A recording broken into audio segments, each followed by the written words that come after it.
ഇന്നത്തെ എൻ്റെ റെസിപ്പി ഒരു വാനില ഐസ്ക്രീമിൻ്റെ റെസിപ്പിയാണ്. വളരെ പെട്ടെന്ന് തന്നെ നമുക്ക് വീട്ടിൽ ടേസ്റ്റി ആയിട്ടുള്ള ഐസ്ക്രീം തയ്യാറാക്കി എടുക്കാൻ പറ്റും. ഈ ഒരു ഐസ്ക്രീം ഒരു പ്രാവശ്യം നിങ്ങൾ തയ്യാറാക്കിയാൽ ഇനി നിങ്ങൾ എന്തായാലും ഷോപ്പിൽ പോയിട്ട് ഐസ്ക്രീം വാങ്ങൂല, വീട്ടിൽ തന്നെ തയ്യാറാക്കി എടുക്കാൻ വേണ്ടി നോക്കും. അപ്പോൾ ഈ ഐസ്ക്രീം എങ്ങനെയാണ് തയ്യാറാക്കുന്നത് നമുക്ക് വീഡിയോ കാണാം. വീഡിയോയിലേക്ക് പോകുന്നതിന് മുന്നേ എൻ്റെ ചാനൽ സബ്സ്ക്രൈബ് ചെയ്യാത്തവരൊന്ന് സബ്സ്ക്രൈബ് ചെയ്തതിന് ശേഷം അടുത്തുള്ള ബെൽ ബട്ടൺ ക്ലിക്ക് ചെയ്ത് ഓൾ എന്നുള്ള ഓപ്ഷൻ കൂടിയും ക്ലിക്ക് ചെയ്യുക.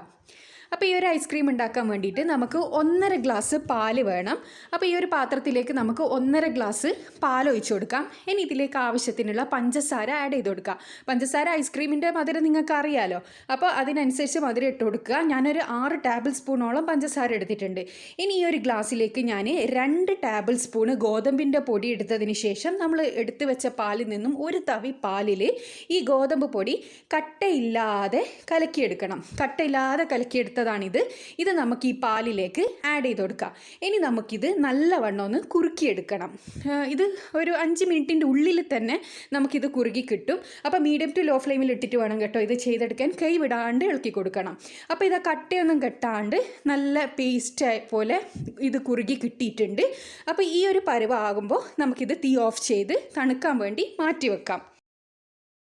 ഇനിയൊരു ഈ മിക്സിയുടെ ജാറിലേക്ക് നമ്മൾ നേരത്തെ തയ്യാറാക്കി മാറ്റി വെച്ച പാലിൻ്റെ മിക്സ് ഒഴിച്ചു കൊടുക്കാം. തണുത്തതിന് ശേഷം മാത്രമേ ഒഴിച്ചു കൊടുക്കാൻ പാടുള്ളൂ. ഇനി ഇത് നല്ലവണ്ണം 2 മിനിറ്റ് നമുക്ക് അടിച്ചെടുത്ത് കൊണ്ടുവരാം. അപ്പോൾ ഇത് ഞാനിതിവിടെ 2 മിനിറ്റ് നല്ലോണം അടിച്ചെടുത്ത് കൊണ്ടുവന്നപ്പോൾ നല്ലോണം പതഞ്ഞ് വന്നിട്ടുണ്ട്. ഇത് നമുക്ക് ഒരു ബൗളിലേക്ക് മാറ്റിയെടുക്കാം. ഇത് ബൗളിലേക്ക് മാറ്റിയെടുത്തതിന് ശേഷം നമുക്ക് അടുത്ത സ്റ്റെപ്പ് ചെയ്യാം. ഇത് 2 മുട്ടയുടെ വെള്ള മാത്രമാണ്, മഞ്ഞ റിമൂവ് ചെയ്ത് വെള്ള മാത്രം ഈ ഒരു മിക്സിയുടെ ജാറിൽ ആഡ് ചെയ്ത് കൊടുക്കാം. അതിലേക്കും ആവശ്യത്തിനുള്ള പഞ്ചസാര ആഡ് ചെയ്ത് കൊടുക്കുക. ഒരു 3 ടേബിൾ സ്പൂണോളം പഞ്ചസാര ഇട്ടിട്ടുണ്ട്.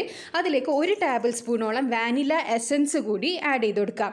ഇനി ഇതും നേരത്തെ പോലെ തന്നെ ഒരു 2 മിനിറ്റ് നല്ലവണ്ണം അടിച്ചെടുത്ത് കൊണ്ടുവരണം. അപ്പോൾ ഇത് നമ്മുടെ മുട്ട കൂടി 2 മിനിറ്റ് നല്ലോണം ഞാൻ അടിച്ചു കൊണ്ടുവന്നപ്പോൾ നല്ല പതഞ്ഞ് കിട്ടിയിട്ടുണ്ട്. അതുകൂടി നമ്മൾ നേരത്തെ പാലിൻ്റെ മിക്സിയിലേക്ക് ഒഴിച്ചു കൊടുക്കാം. ഇനി നല്ലോണം ഒന്ന് മിക്സ് ചെയ്തെടുക്കാം. ഇത് നല്ലവണ്ണം മിക്സ് ചെയ്തെടുത്തതിന് ശേഷം നമുക്കിതൊരു കണ്ടെയ്നറിലേക്ക് മാറ്റി കൊടുക്കാം. അപ്പോൾ ഇത് ഈ ഒരു കണ്ടെയ്നറിലേക്ക് മാറ്റി കൊടുക്കുകയാണ്. ഇത് നമുക്ക് ഇനി ഫ്രീസറിൽ വെച്ചിട്ട് നല്ലവണ്ണം ഇതൊന്ന് സെറ്റ് ചെയ്തെടുക്കണം. ഒരു 8-10 മണിക്കൂറോളം നമ്മൾ ഇത് ഫ്രീസറിൽ വെക്കണം. അതിന് മുന്നേ നമുക്കൊരു റാപ്പിംഗ് കവർ വെച്ചിട്ട് ഇതൊന്ന് കവർ ചെയ്തെടുക്കാം. അതിനുശേഷം നമുക്കിത് അടച്ചു കൊടുക്കാം. ഇങ്ങനെ അടച്ചു വെക്കുന്നതാണ് നല്ലത്. ഇങ്ങനെ അടച്ചതിന് ശേഷം നമുക്കിത് ഫ്രീസറിൽ വെക്കാം. ഇപ്പോൾ ഇതാ ഒരു 10 മണിക്കൂറിന് ശേഷമാണ് ഞാനിത് എടുത്തിട്ടുള്ളത്. നമ്മുടെ ഐസ്ക്രീം നല്ല രീതിയിൽ തന്നെ സെറ്റായി കിട്ടിയിട്ടുണ്ട്, നല്ല അടിപൊളിയായി കിട്ടിയിട്ടുണ്ട്. അപ്പോൾ ഇത് നമുക്ക് സ്കൂപ്പ് ചെയ്ത് ഒരു ഗ്ലാസ്സിലേക്ക് മാറ്റാം. പിന്നെ ഇത് നമ്മൾ തയ്യാറാക്കിയിട്ടുള്ളത് ബീറ്റർ ഉപയോഗിക്കാണ്ട് മിക്സിയുടെ ജാറിലാണ്.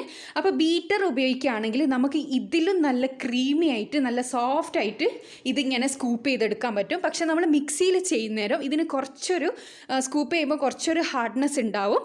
അപ്പോൾ മിക്സിയിൽ ഞാൻ തയ്യാറാക്കിയെടുത്തത് ബീറ്റർ ഇല്ലാത്ത ഒരുപാട് പേരുണ്ടാവും, അവർക്ക് യൂസ്ഫുൾ ആയിക്കോട്ടെ എന്ന് വിചാരിച്ചിട്ടാണ്. എങ്ങനെയായാലും ടേസ്റ്റിന് ഒരു ഡിഫറൻസും ഉണ്ടാവില്ല, ചെറിയൊരു ക്രീമി ആ ഒരു ടെക്സ്ചർ ഉണ്ടാവില്ല എന്നേ ഉള്ളൂ.